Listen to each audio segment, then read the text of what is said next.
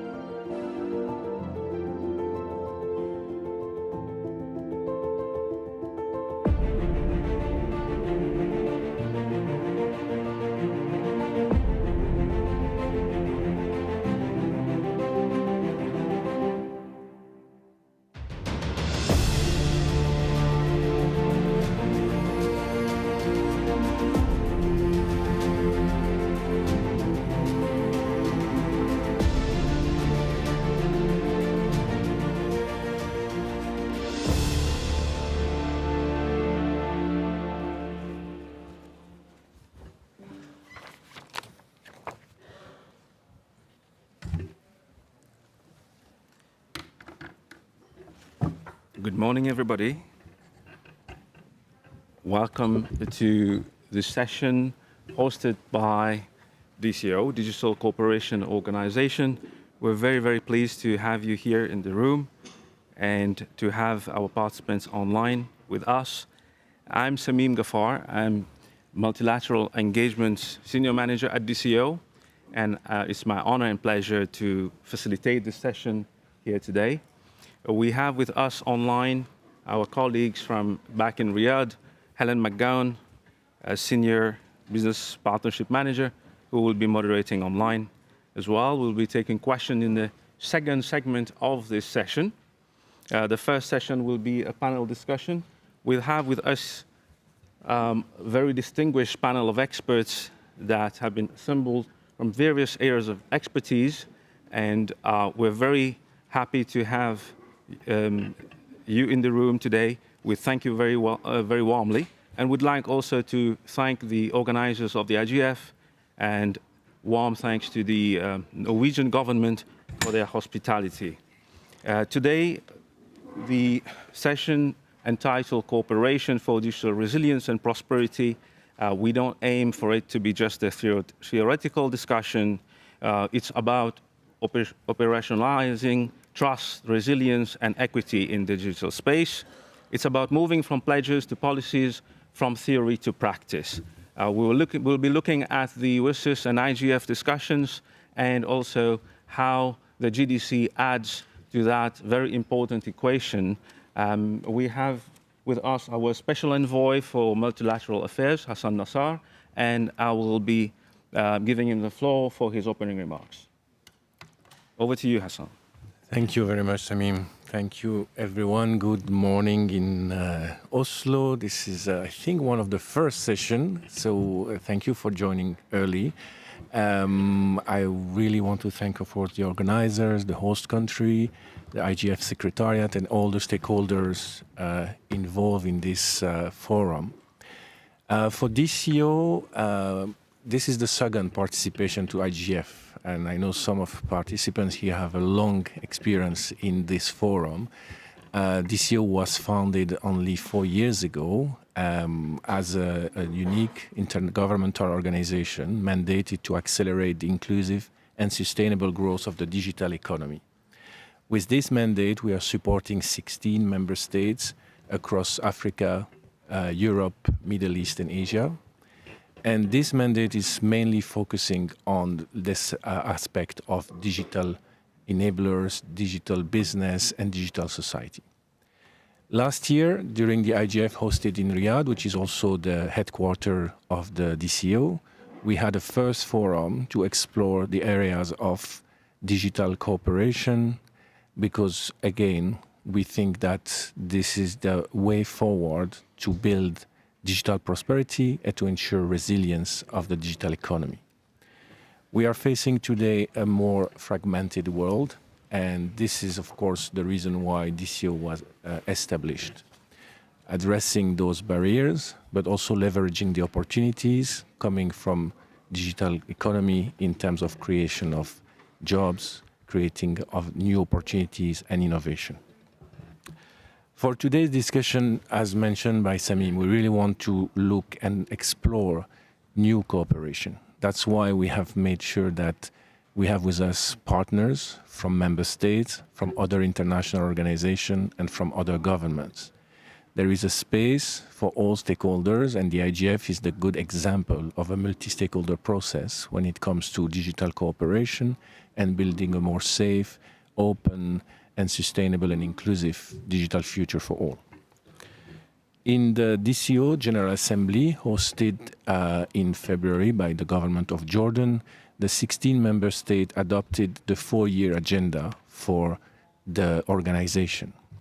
This 4-year agenda focuses on specific elements which have been designed to really cover and ensure a joint efforts.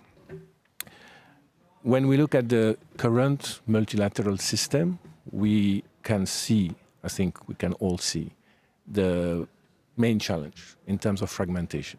Fragmentation of agendas, fragmentation of mandates, fragmentation of resources. And in DCO, we really want to address this issue of fragmentation by providing a common assessment, a common understanding of what is the situation today when it comes to digital economy. That's why DCO, during the Summit of the Future, hosted in the UN headquarters in New York, September 24, launched the Digital Economy Navigator. The Digital Economy Navigator has been designed as a joint solution shared with all stakeholders to understand what are the priorities today, what is the situation today when it comes to digital economy, looking at the different aspects from digital enablers, digital society, and digital business. This Digital Economy Navigator today covers not only the 16 DCO member states, but it covers a total of 50 countries around the world. We have shared the findings, the data of this navigator, and we are currently working on a new edition of this navigator. To work on this second edition of the navigator, we will of course engage with all stakeholders to get their feedback, their input, and also to see how to activate and implement the findings coming from this tool. So today's discussion for us is really an opportunity to start this multi-stakeholder dialogue when it comes to understanding better the digital economy. With the Digital Economy Navigator, we also hope to identify the right priorities for the member states, for all stakeholders, to then define where to invest and where to concentrate and coordinate efforts to build a more inclusive and sustainable digital economy. This cooperation will also help us to define and to ensure resilience of the digital economy, which, as we've seen over the last years, is a key issue and a key challenge for developing countries, but also for industrialized countries.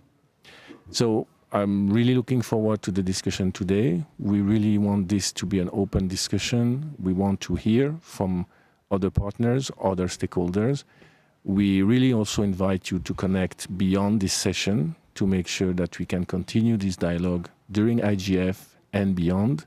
We will be also attending the FFD4 next week in Sevilla, looking at financing development for digital economy. And we really continue to open this conversation for a more inclusive digital future. So I thank you very much, and back to you, Sami. Thank you very much, Hassan, for this very interesting and clarifying remarks. We have with us today in the room 5 panelists, experts, but also 2 online. We have Oktad and Nortal. I will go a bit further later on into the introduction. But let me turn my first question of this panel to Dr. Wariowe Dimi. He's a Director of Corporate Planning and Strategy at the National IT Development Agency of Nigeria. Nigeria is one of the member states of DCO, a very active member state, and is championing a lot of digital transformation. And we're very happy to have him in the room to clarify the priorities of the government of Nigeria, especially in light of the Cotonou Declaration that was adopted in May 2025, last month, on the WSIS review for Africa. So, Dr. Good morning, and I'm very happy to have you. What would be the priorities of Nigeria going forward? And we will keep this question 3 minutes so we can give chance to everybody in the first part of this discussion. What would be the priorities, and how does the multi-stakeholder approach support the priorities of the Nigerian government in the digital economy? Okay, thank you very much, moderator. I'm very happy to be amongst you today for this discussion. The priorities of Nigeria in the area of digital cooperation, as well as the WSIS declaration in Cotonou. I think the digital economy, it's vastly gaining ground in all that we do. Is like, as you all know, Nigeria has had a monolithic economy. That is, we're very dependent on mineral resources. And recently, there has been a marked deviation from only depending on that. So we take the digital economy as a priority area now because of the accessibility, because of its lack of, critical investments, quite unlike the exploration of oil and all that. Here we're going to tap our vast human resources, as well as harness the youthful age that we have in the country. So our priorities are shifting to this so that we can diversify our economy. And I'm sure most African countries as well are, setting up policies as well as framework strategies to ensure that they tap from this digital economy offerings that are available to all of us. So going forward from that, answering your question directly, the Nigerian government has taken strategic steps to make sure that we tap from the multi-stakeholderism that's proposed by the WSIS plus 20. And judging from the Cotonou Declaration, talking from the African perspective, we've decided that this time around, the African nations should come together in unison and in an inclusive manner to position themselves to uphold leadership roles in the information society.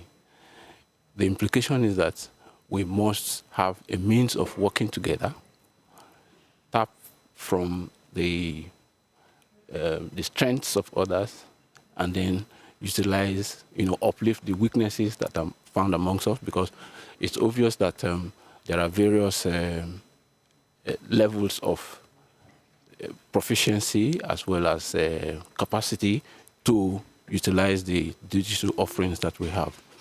Most importantly, some countries are not, at the forefront of the digital technology, while others are much higher. So for us to be able to leverage on this availability and carry on the leadership role, there needs to be that inclusivity and, more like an averaging effect those who have the strength will pull up those who are weak in the areas of providing policy assistance and all that. So that positions us in a very good position to see if how we can benefit from the DCO arrangement and all strategies that are being formulated and planned for.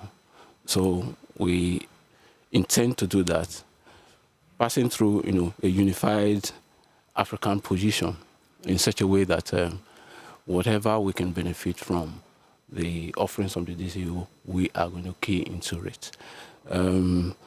The Global Digital Compact as well, which provides for some citizen-centric digital economy provisions, will all tap into that.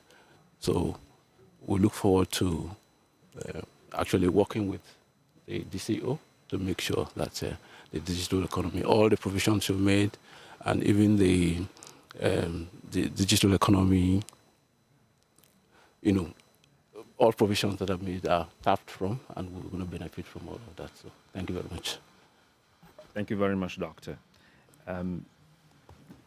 This collaboration at national, regional, continental level cannot happen without innovation. So I'll turn my gaze to Richard from WIPO, and I'd like to ask him, how is WIPO supporting and fostering innovation through their digital IP standards, and how do they balance creativity and openness with standards? Over to you, Richard. Thanks so much, Samim. And thank you, of course, to DCO and Hassan and all your colleagues for inviting WIPO to join this very interesting panel. Allow me first to perhaps highlight that when thinking about intellectual property, of course, there is the legal framework, which is important, but other aspects are equally important that shape this conducive IP ecosystem.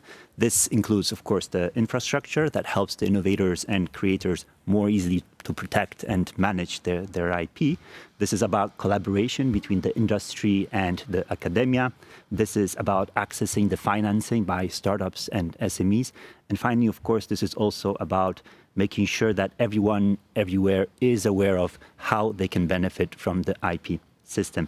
And all of these elements and many, many more should be really taken into account when creating an IP, a national IP ecosystem that fosters innovation, creativity, and allows all entrepreneurs, including, of course, the digital ones, to thrive. This system is, of course, built to provide both the protection for our amazing innovators and creators through copyright, trademarks, patents, and many other IP rights, but also it gives them access to all the information contained, for example, in the patent information systems. So, of course, WIPO provides all entrepreneurs with services to more easily and cost-effectively protect their IP rights across borders, but also through, for example, the patent scope, we provide them with free-to-use global databases, which include, for example, in this case of patent scope, 122 million patent documents available, of course, for everyone to use. And as you know, WIPO, of course, works with our member states on many different areas, and we support them in many different ways. Let me maybe just focus here on and mention three of them. So first, we support our member states to design their national IP strategy, which take into account all these many different elements of the IP ecosystem, the legal provisions, the infrastructure, the financing, the awareness, so that we can help together work with our member states to tailor their IP ecosystem to help their local innovators and creators. Second, of course, we provide research and data that guide the policymakers world over, whether on the international or local level. So, for example, we have the Global Innovation Index, which is one of our flagship publications that ranks 130 economies and also specifies their innovation weaknesses and strengths. We have the IP statistic reports, or of course, we have the patent insight reports on the future of technologies. The third element, which is of course also very close to our heart, is that through a range of programs and initiatives, we such as the IP management clinics or the work of our WIPO Academy, we want to help the local innovators understand how they can benefit from the IP system so that in the end of the day, they can successfully run their business, their initiative using this system. Of course, being here, allow me to also mention that we have the WIPO Conversation, which is this open, inclusive, also multi-stakeholder platform where we provide everyone with a leading set and global setting to discuss the impacts on frontier technologies on all the relevant IP rights. And of course, to bridge that existing gap. So over the past 5 years, 12,000 people, experts from the global experts, many of them attending, by the way, IGF, but also local innovators have been participating, and sessions focus on such areas as data, the metaverse in the past, but also, of course, as everywhere, AI. But what is also important following these conversations that we launch a range of tools and on-the-ground projects. So, for example, we have the AI and IP policy toolkit or the upcoming AI infrastructure interchange. And this is the part where I can, of course, say so much more, and I love talking about these things, but I see the clock ticking. So let me perhaps just mention as well that, of course, as well, WIPO, and in 2024, the member states of WIPO have approved 2 international treaties, which is something we're, of course, very proud of. Let me say by ending that, of course, we are, as WIPO, we are here to serve the digital innovators, the creators, the entrepreneurs, and across the world, and we look forward to working with DCO and all the many partners attending IGF and beyond, to make sure that all our innovators and creators can benefit from IP. Many thanks, Samim, and over to you. Thank you very much, Richard.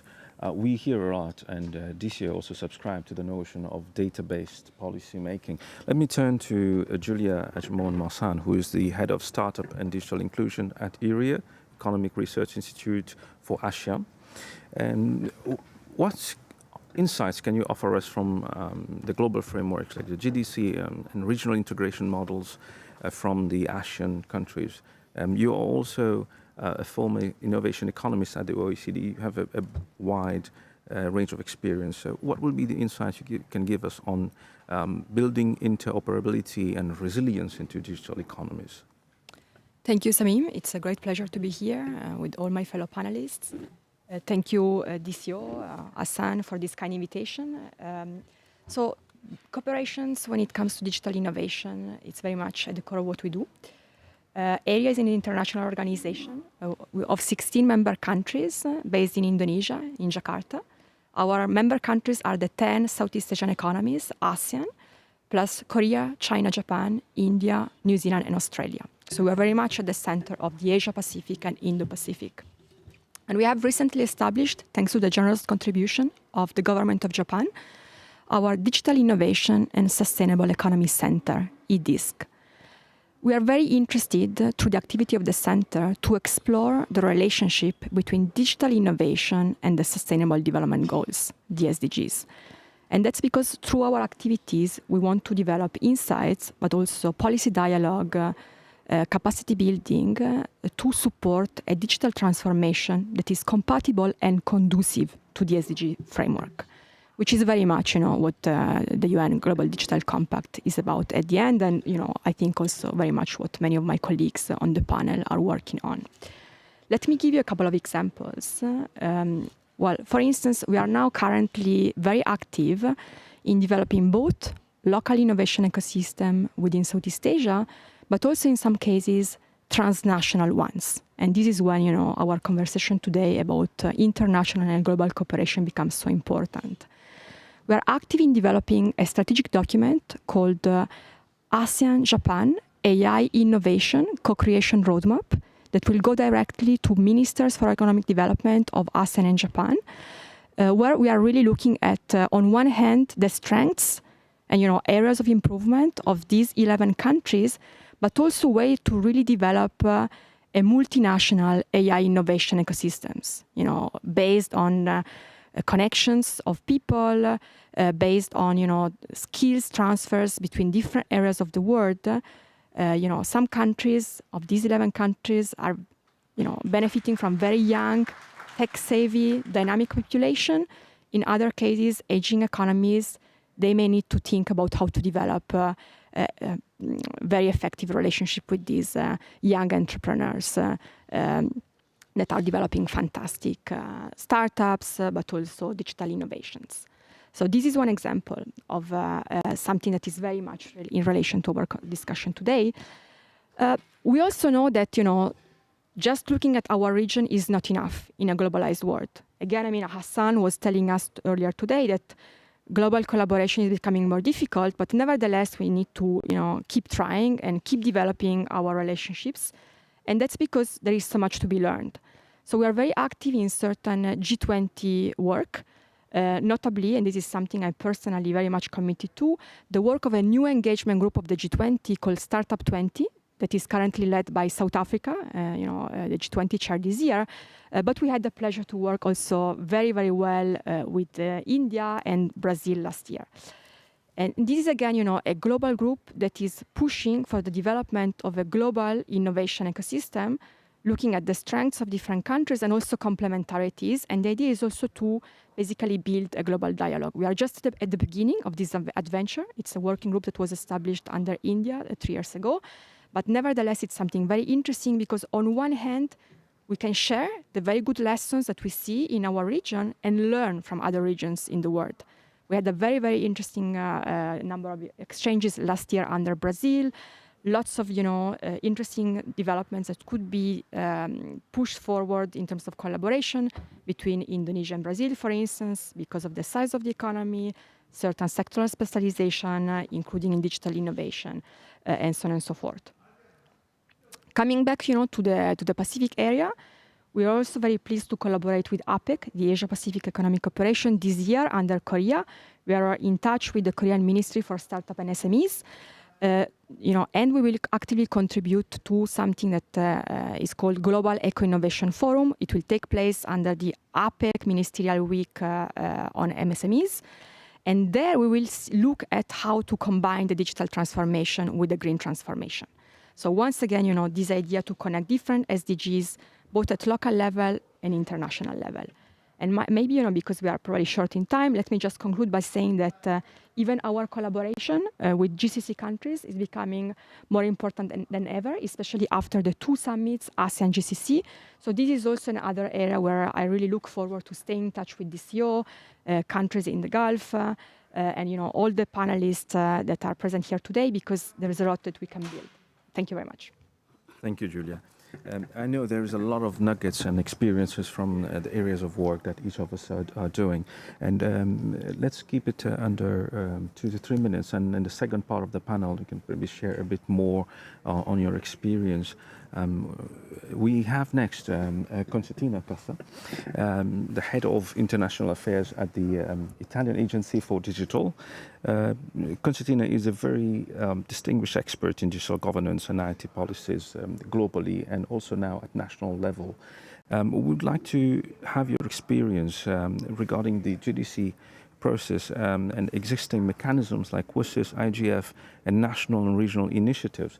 How do they contribute to address challenges in the digital economy that, based on your experience, both at the transnational levels and local levels? How does GDC and those platforms have to solve these problems?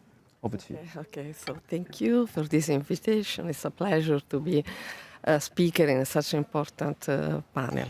So, the Global Digital Compact marks a significant milestone in the evolution of the global digital governance. And this is a result that began several years ago with the high-level panel on digital cooperation, continued with the roadmap for digital cooperation, and also was further shaped by our common agenda.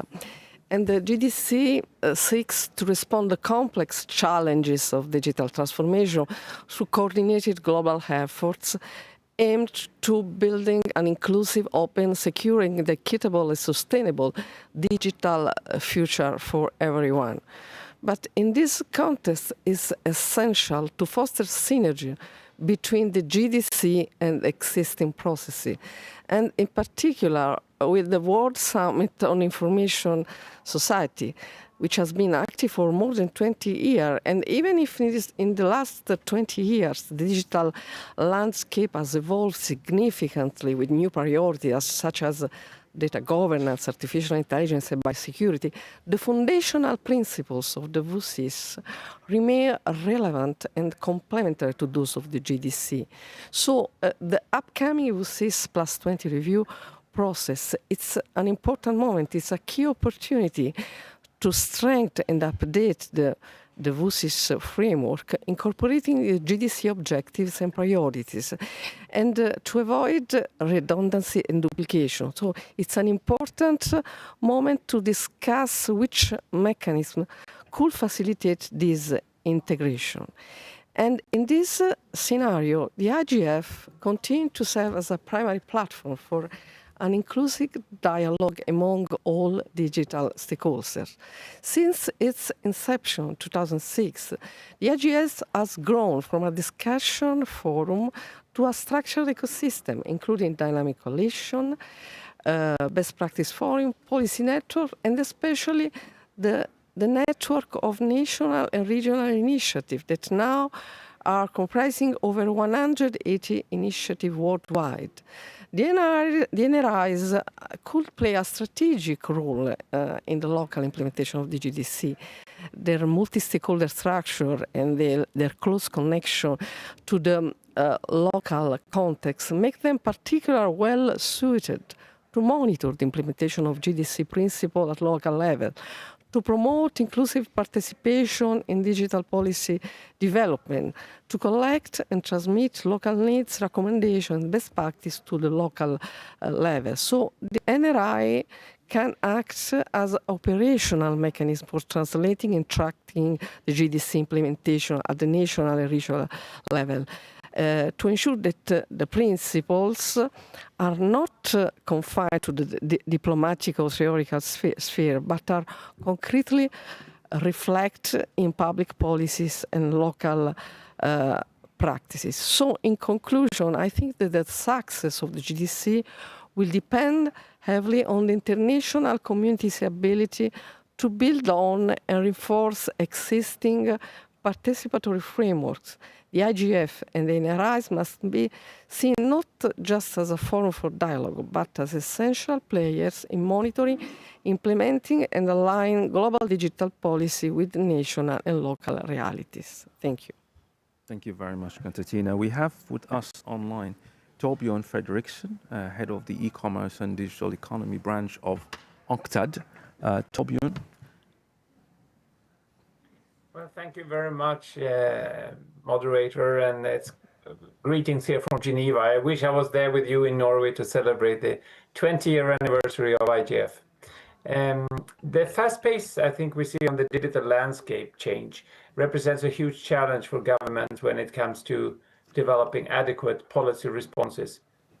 You know, this challenge is not made easier by the fact that governing digitalization cuts across so many different policy domains. And in order for the global community, including multilateral organizations like UNCTAD, WIPO, ITU, and others, to serve the needs of our member states in this context, it's really important that we also manage to connect the dots between what every different organization is doing. And I think this can be achieved in multiple ways. We have already mentioned the key processes like the WSIS, GDC, etc.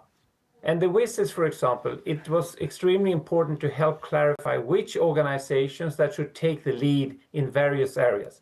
For example, UNCTAD, ITC, and the Universal Postal Union lead together in the area of e-business. It is also clarified that the IGF would be housed under UNDESA, even if it's a very multi-stakeholder forum. The GDC, meanwhile, it helped to highlight certain areas that deserve more attention than what was previously noted in the WSIS outcome documents and in the Agenda 2030 for Sustainable Development. So, for example, we have the area of inclusivity and sustainability aspects of the digital economy. We have the human rights online, you have the data governance and the artificial intelligence that were given added impetus through the GDC.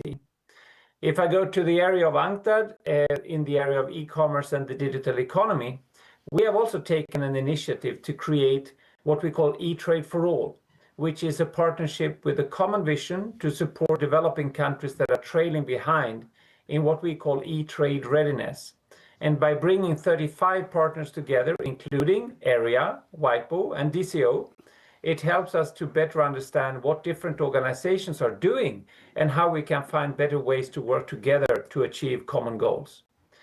Unfortunately, there are still too many examples of duplications of work, something that we need to minimize, especially in these times of shrinking resources for technical assistance and capacity building, as well as for dialogue.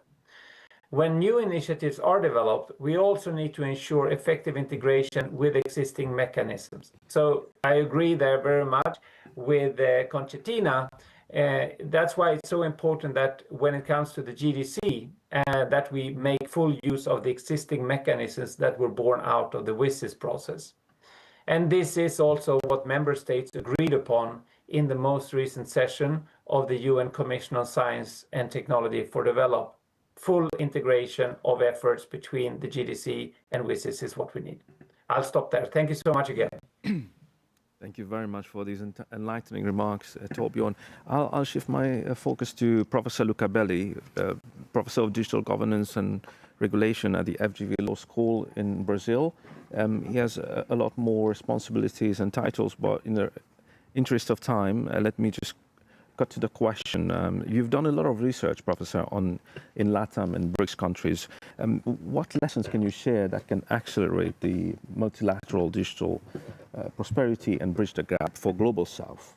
Yeah, thank you very much, Samim, and also Hassan for organizing this very timely discussion. And so as Samim was mentioning, we do a lot of research at the Center for Technology and Society on various issues that are very much of interest for DCO and its members, and also for the participants here, especially data governance, digital transformation, AI, cybersecurity.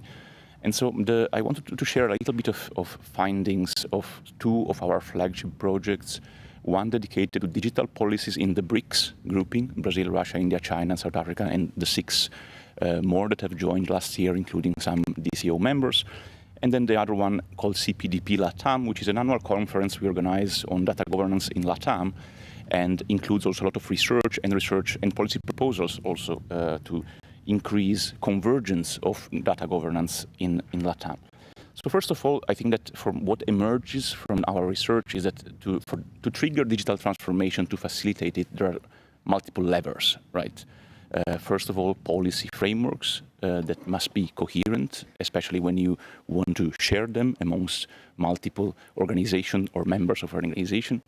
Then you have to have a sort of agile governance system, because digital technologies are evolving, and also the threats. So we also focus a lot on cybersecurity, and the evolving landscape of digital threats is something extremely important to take care. And the only way to do it is to having a very agile, multi-stakeholder governance to continuously cooperate with also non-governmental stakeholders that have their hands on cybersecurity.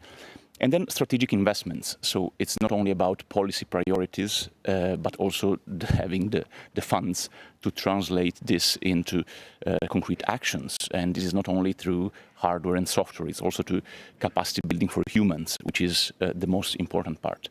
Now, how these elements play out in the two very different groupings that we work on, which are the BRICS and LATAM. Let me provide you two very telling examples to illustrate how this may work more or less successfully, depending on the maturity of the mechanism, on the alignment of the priorities, but also I think one of the most important elements that we frequently forget is the political impetus and support that there is to achieve the results. BRICS, it has not been created as a club governance mechanism specifically for digital policies, but it sort of became one. At least digital policies, especially cybersecurity, cybercrime, AI, have emerged as priorities, especially since the Snowden revelation in 2013, when then it was created a specific working group on ICT security. And it's very interesting because it has triggered a sort of what in intergovernance jargon we call enhanced cooperation process, which is not common, but in practice it worked over the past 10 years. And a case in point is the adoption of the UN Convention Against Cybercrime, which was an initiative basically of Russia and China, supported by BRICS and their allied countries, and brokered thanks to the very skillful work of the Brazilian diplomacy that managed to achieve this result.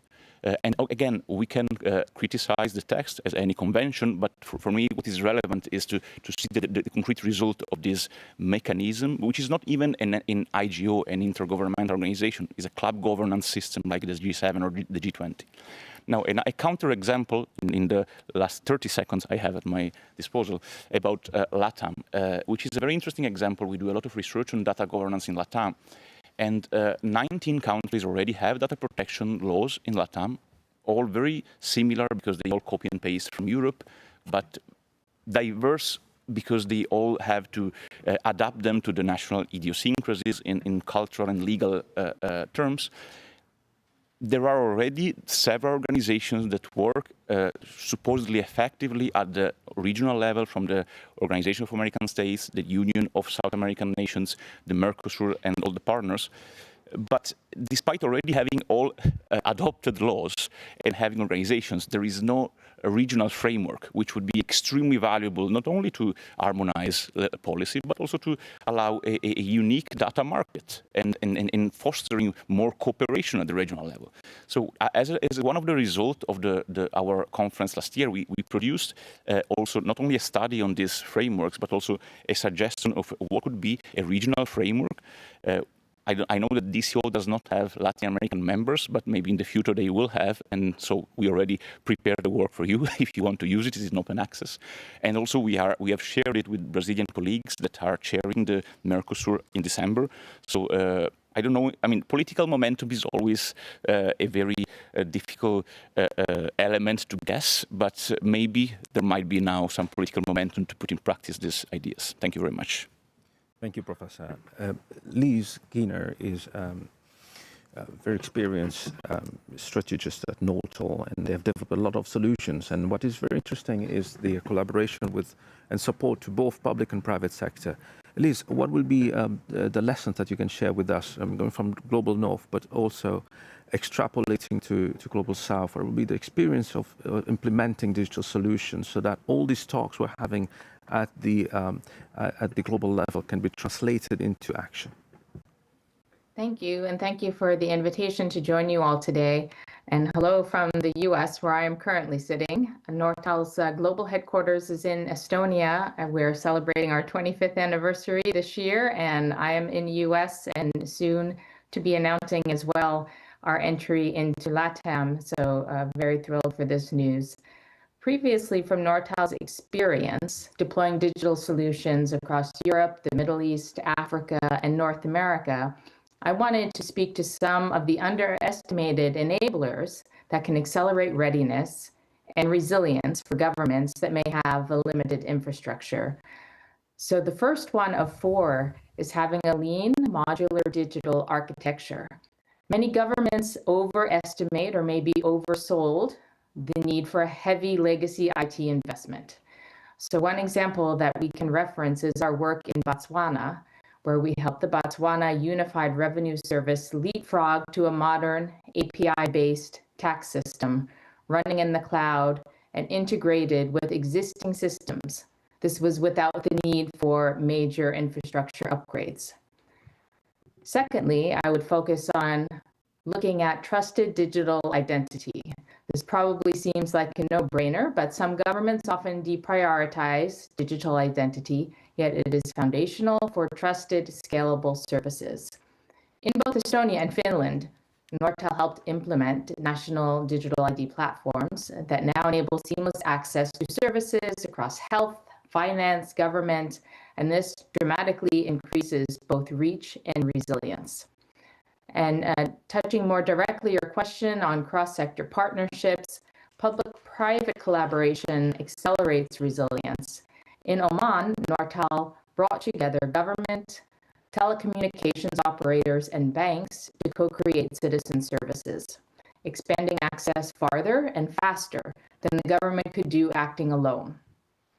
Probably the most important, especially when you want to make sure that you are focused on trust and the trust of your citizens, is citizen-centric service design. Many programs focus on technology first, and it's very easy to think this way rather than focusing on users. In both Lithuania and in Oman, Nortel led with user-centered design, ensuring that services were accessible across mobile-first channels. And this was a critical factor in markets that have a patchy infrastructure. So I want to enforce that with the right enablers, which include modular architecture, trusted identity, public-private collaboration, and human-centered design, many governments can leapfrog constraints, not just work around them.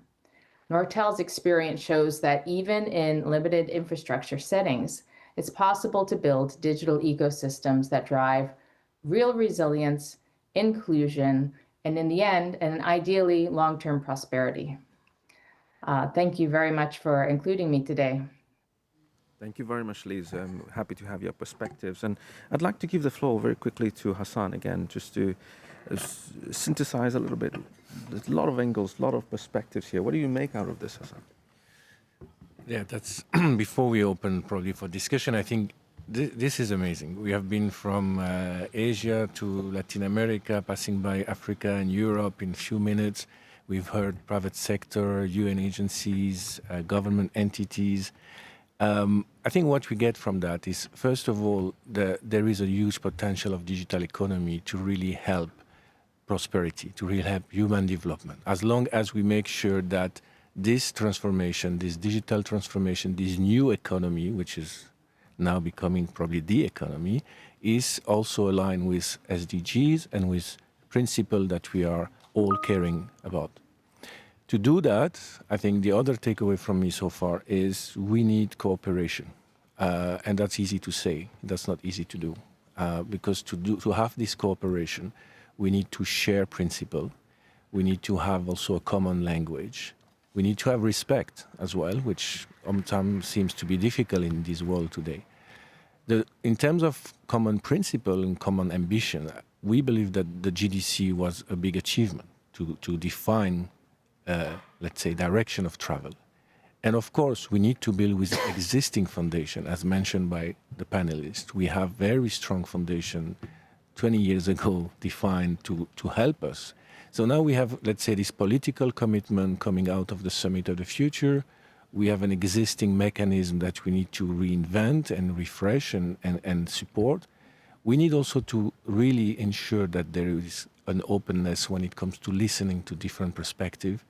Today we have on this panel also this global South perspective, South-South cooperation, triangular cooperation will remain an essential part of what we are trying to achieve. So from this your perspective, and I'm really curious, of course, to hear from the participant, from the audience as well, our commitment is to really support the consolidation of this mechanism to foster cooperation based on openness, based on shared knowledge, based on common language and common principles. But again, we have limited time. We hope that after this forum, we have a lot of coffees that will help us to continue the conversation. So back to you, Samim, and I hope we have some questions online as well. Thank you very much, Hassan. We would really like to apologize to our audience because we kept the interactive session as long as we wanted to be. But we open the floor for questions in the room, and then we'll have time to take questions online as well. Helen is assisting online. So, the floor is open.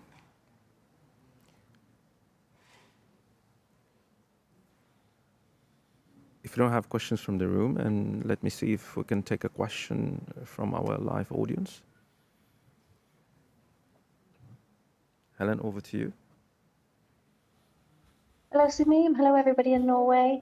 There aren't any questions online yet to take forward, so hopefully somebody in the room will participate and have a question there.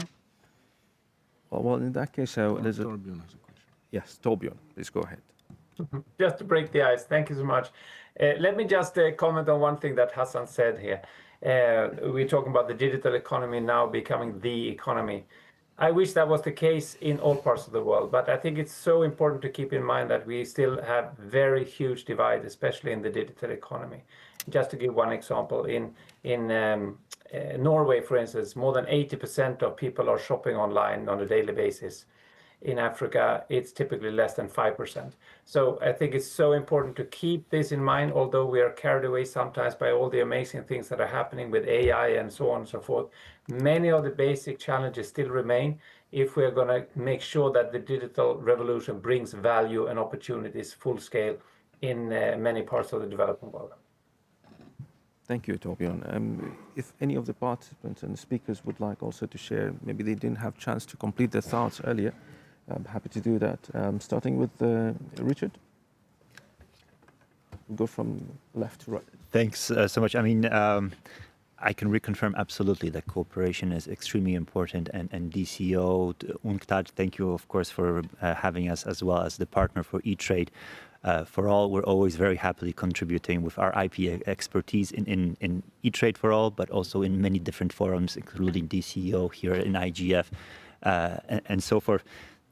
It's just to perhaps, using that opportunity for a quick conclusion, is that just to perhaps say that the value of intangibles has been growing rapidly over these 25 years, and it reached the 62 trillion US dollars worth in 2023. And intangibles, which are of course many of them protected by intellectual property, are not only increasingly becoming important for some of the biggest companies, but even more especially it's becoming important for the SMEs, the local businesses, or innovative and creative individuals in every corner of the world. And WIPO, together with all the partners, is there to serve them.